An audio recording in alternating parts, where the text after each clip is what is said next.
Saya Riza Eliani dari perwakilan kelompok 7 ingin bertanya, bagaimana jika suatu perusahaan belum memiliki database manajemen sistem?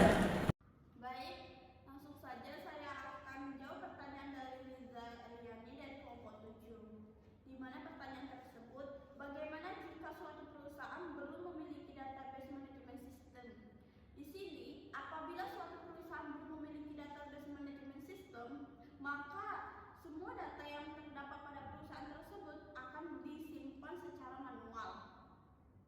Ketika semua data dalam sebuah perusahaan disimpan secara manual, maka semakin tinggi tingkat kesalahan dalam penyimpanan maupun untuk mengakses data tersebut, maka semakin banyak kerugian yang didapatkan. Terima kasih.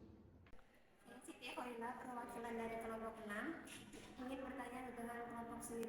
Bagaimana cara menyediakan prosedur backup dan recovery? Baik, selanjutnya pertanyaan yang kedua dari perwakilan kelompok 6 yakni Siti Holila. Pertanyaannya adalah, bagaimana cara menyediakan prosedur backup dan recovery? Untuk menyediakan prosedur backup dan pemulihan yang efektif dapat dilakukan dengan beberapa langkah.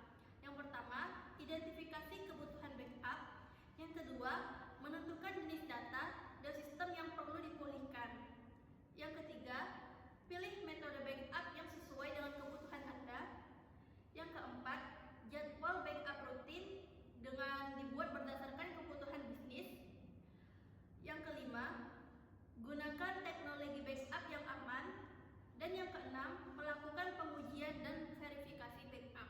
Terima kasih. Risa, perwakilan dari kelompok 5, ingin bertanya yaitu, mengapa sebuah database sangat penting untuk membangun sistem informasi manajemen bagi suatu perusahaan? Terima kasih. Baik, selanjutnya di sini saya